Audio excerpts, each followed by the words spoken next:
ಬೆಂಗಳೂರು ನಗರ ನಿರ್ಮಾತೃ ನಾಡಪ್ರಭು ಕೆಂಪೇಗೌಡರ 517ನೇ ಜಯಂತ್ಯೋತ್ಸವವನ್ನು ಯುವ ಕನ್ನಡಿಗರ ಸೇನೆ ವತಿಯಿಂದ ಇಂದು ಬೆಂಗಳೂರಿನಲ್ಲಿ ಅದ್ಧೂರಿಯಾಗಿ ಆಚರಿಸಲಾಯಿತು. ಕಾರ್ಯಕ್ರಮವು ಮಹಾಲಕ್ಷ್ಮಿ ಲೇಔಟ್ನ ಗಣೇಶ ದೇವಸ್ಥಾನದಲ್ಲಿ ವಿಶೇಷ ಪೂಜೆಯೊಂದಿಗೆ ಆರಂಭಗೊಂಡಿತು. ಬಳಿಕ ಮೈಸೂರು ಬ್ಯಾಂಕ್ ವೃತ್ತದಲ್ಲಿರುವ ನಾಡಪ್ರಭು ಕೆಂಪೇಗೌಡರ ಪ್ರತಿಮೆಗೆ ಪುಷ್ಪನಮನ ಸಲ್ಲಿಸುವ ಮೂಲಕ ಗೌರವ ಅರ್ಪಿಸಲಾಯಿತು. ಈ ಸಂದರ್ಭದಲ್ಲಿ ಅನ್ನಸಂತರ್ಪಣೆ, ರಕ್ತದಾನ ಶಿಬಿರ ಹಾಗೂ ಆರೋಗ್ಯ ತಪಾಸಣಾ ಶಿಬಿರ ಸೇರಿದಂತೆ ಹಲವು ಸಾಮಾಜಿಕ ಸೇವಾ ಕಾರ್ಯಕ್ರಮಗಳನ್ನು ಆಯೋಜಿಸಲಾಯಿತು. ಬೆಂಗಳೂರು ನಿರ್ಮಾಣ ಹಾಗೂ ಕನ್ನಡ ನಾಡಿನ ಅಭಿವೃದ್ಧಿಗೆ ಅಪಾರ ಕೊಡುಗೆ ನೀಡಿದ ನಾಡಪ್ರಭು ಕೆಂಪೇಗೌಡರ ಆದರ್ಶಗಳನ್ನು ಯುವಜನತೆಗೆ ಪರಿಚಯಿಸುವ ಉದ್ದೇಶದಿಂದ ಈ ಕಾರ್ಯಕ್ರಮವನ್ನು ಹಮ್ಮಿಕೊಳ್ಳಲಾಗಿದೆ ಎಂದು ಸಂಘಟಕರು ತಿಳಿಸಿದ್ದಾರೆ. ಕಾರ್ಯಕ್ರಮದಲ್ಲಿ ಕನ್ನಡಪರ ಸಂಘಟನೆಗಳ ಪದಾಧಿಕಾರಿಗಳು, ಸಮಾಜದ ಮುಖಂಡರು, ಯುವಕರು, ಮಹಿಳೆಯರು ಹಾಗೂ ಸಾರ್ವಜನಿಕರು ಭಾಗವಹಿಸಿ ಜಯಂತ್ಯೋತ್ಸವವನ್ನು ಯಶಸ್ವಿಗೊಳಿಸಿದರು. ಯುವ ಕನ್ನಡಿಗರ ಸೇನೆಯ ರಾಜ್ಯ ಸಂಘಟನಾ ಕಾರ್ಯದರ್ಶಿ ಸಂದೀಪ್ ಎಂಡಿ ಅವರು ಕಾರ್ಯಕ್ರಮದ ನೇತೃತ್ವ ವಹಿಸಿದ್ದರು. ಈಗ ಬೆಂಗಳೂರು ನಿರ್ಮಾತೃ ನಾಡದೊರೆ ಶ್ರೀ ಕೆಂಪೇಗೌಡರ 517ನೇ ಜಯಂತ್ಯೋತ್ಸವದ ಪ್ರಯುಕ್ತ ಯುವ ಕನ್ನಡಿಗರ ಸೇನೆ ವತಿಯಿಂದ ಕೆಂಪೇಗೌಡರನ್ನ ನೆನೆಸ್ಕೊಳ್ಳೋ ವಿಚಾರದಲ್ಲಿ ಅವರ ಜಯಂತ್ಯೋತ್ಸವನ್ನ ಇಂದು ಮೈಸೂರು ಬ್ಯಾಂಕ್ ಸರ್ಕಲ್ ಅಲ್ಲಿ ನಮ್ಮ ಯುವ ಕನ್ನಡಿಗರ ಸೇನೆಯ ಎಲ್ಲಾ ಸಂಘಟಕರು ತಂಡದೊಂದಿಗೆ ಅರ್ಥಪೂರ್ಣವಾಗಿ ಇವತ್ತು ಆಚರಣೆನ ಮಾಡಿದೀವಿ. ಈ ಒಂದು ಸಮಾರಂಭದಲ್ಲಿ ಆರೋಗ್ಯ ಶಿಬಿರ, ರಕ್ತದಾನ ಶಿಬಿರ, ಅನ್ನಸಂತರ್ಪಣೆ ಜೊತೆಲಿ ಸಾಮಾಜಿಕ ಕಾರ್ಯಕ್ರಮನ ಮಾಡಿದೀವಿ. ಇವತ್ತು ಏನು ಇಡೀ ಪ್ರಪಂಚದಲ್ಲೇ ಬೆಂಗಳೂರು ಇವತ್ತು ಅತಿ ಮುಖ್ಯವಾದ ಸಿಟಿ ಆಗಿದೆ. ಅದಕ್ಕೆ ಮುಖ್ಯ ಕಾರಣ ನಾಡಪ್ರಭು ಕೆಂಪೇಗೌಡರು ಹಾಕೊಟ್ಟಂತಹ ಬುನಾದಿ.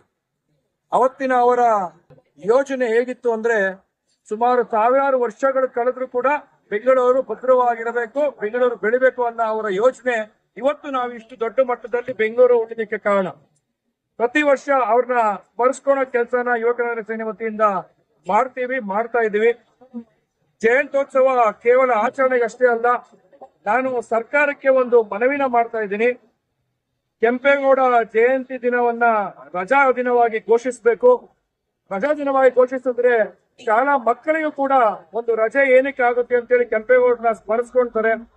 ಜೊತೆಯಲ್ಲಿ ಏನು ಒಂದು ಬೆಂಗಳೂರು ವಿಶ್ವವಿದ್ಯಾಲಯದಲ್ಲಿ ಕೆಂಪೇಗೌಡರ ಅಭಿವೃದ್ಧಿ, ಅವರ ವಿಚಾರವಾಗಿ ಒಂದು ಅಧ್ಯಯನ ಮಾಡ್ಲಿಕ್ಕೆ, PhD ಮಾಡ್ಲಿಕ್ಕೆ ಒಂದು ಸಂಸ್ಥೆನ ತೆರಿಬೇಕು.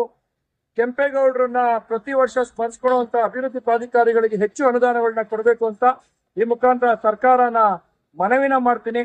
ಸರ್ಕಾರ ಮಾಡದಿದ್ರು ಕೂಡ ನಾವು ಕೆಂಪೇಗೌಡರನ್ನ ಸ್ಮರಿಸ್ಕೊಂತೀವಿ. ಯಾಕೆಂದ್ರೆ ಕೆಂಪೇಗೌಡರು ಎಲ್ಲಾ ಜಾತಿಗೆ ಸೇರಿದಂತವರು, ಎಲ್ಲಾ ವರ್ಗದಕ್ಕೆ ಸೇರಿದಂತವರು. ಅವ್ರನ್ನ ಜಾತ್ಯತೀತವಾಗಿ ಸ್ಮರಿಸ್ಕೊಳ್ಳೋ ಕೆಲಸನ ಯುವ ಕನ್ನಡಿಗರ ಸೇನೆ ಸದಾ ಮಾಡುತ್ತೆ ಅಂತ ಹೇಳಿಕ್ಕೆ ಇಷ್ಟಪಡ್ತೀನಿ.